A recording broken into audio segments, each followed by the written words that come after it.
My name is James Libby of Round Top Road in Harrisville. I have been a registered architect in Rhode Island for 20 years. I am accredited by Leadership in Energy and Environmental Design, am certified by the National Council of Architectural Registration Boards, and am a member of the American Institute of Architects.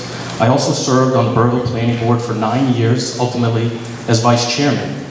Many of my projects have received award recognition for their innovative solutions to environmental issues. This power plant does not comply with significant policies of state planning reports and Burrillville's comprehensive plan. A few of these policies describe the following: increase use of renewable energy to lower energy costs, reduce dependence on natural gas to stabilize electric rates. Economic development should harmonize with adjacent uses, reduce air pollution levels in our town and state, maintain and improve quality of drinking water in the community, minimize the environmental impacts of power generation and transmission facilities, minimize forest fragmentation, concentrate infrastructure within villages, and limit expansion to outlying areas.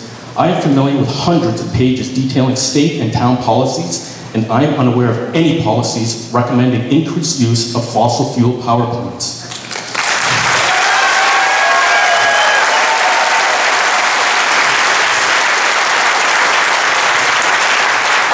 The Rhode Island State Energy Plan indicates 98% of the state's electricity is generated from natural gas piped from other regions. With virtually all electricity already generated from natural gas, now is the time to invest in renewable energy to meet the current and future energy needs.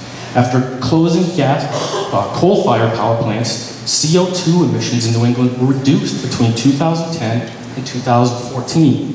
However, ISO New England reported that New England CO2 emissions actually increased in 2015 with rising combustion of natural gas. The Boston Globe recently reported we are over-dependent on natural gas for power in New England, and natural gas is no longer a part of the solution in the fight against carbon emissions in New England, but is part of the problem.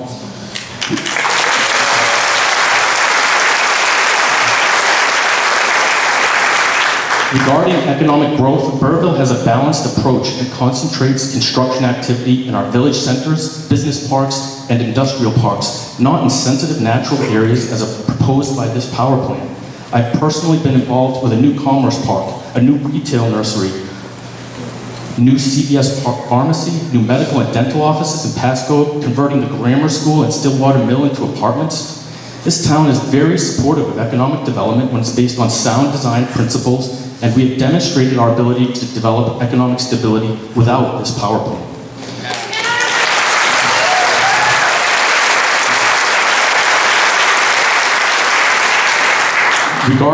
Regarding land use, Rhode Island reports state the distinction between Rhode Island's historic neighborhoods and their rural natural surroundings remains the most important feature of the state's land use pattern. Nowhere is this distinction more important and clearly defined than Burrillville.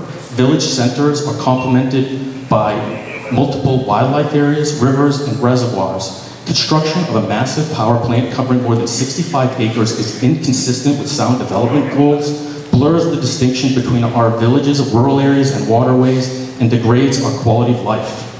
This project pipes partially treated MBTE contaminants across our aquifer, and also pipes contaminated water from the plant cooling process to the town's sewage treatment plant. These contaminated waters will run through town-designated aquifers, placing this community's drinking water at further risk. This project also trucks millions of gallons of oil, delivers thousands of gallons of ammonia, increases stormwater runoff, infills wetlands, and diminishes recharge areas, further degrading our water resources. Constructing a power plant, expanding compressor stations, widening power lines, and upgrading gas piping all fragments hundreds of acres of forest land, accelerates deforestation, destroys natural habitats, and contradicts policies of forest management.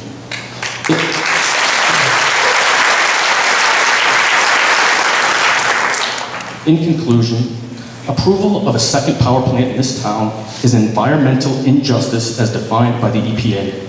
No other town in the state has two power plants of this magnitude within its borders. This plant, when combined with the existing TransCanada power plant, means Burrillville will be generating approximately the same electrical output as all other major power plants in Rhode Island combined, thus subjecting this community to a disproportionately high burden of health and impacting the well-being of our citizens. Support for this power plant shows blatant disregard for documented policies of our state planners, architects, and engineers, dismisses detailed studies by our environmentalists, biologists, and scientists, while ignoring years of input, decision-making, and community involvement by our citizens.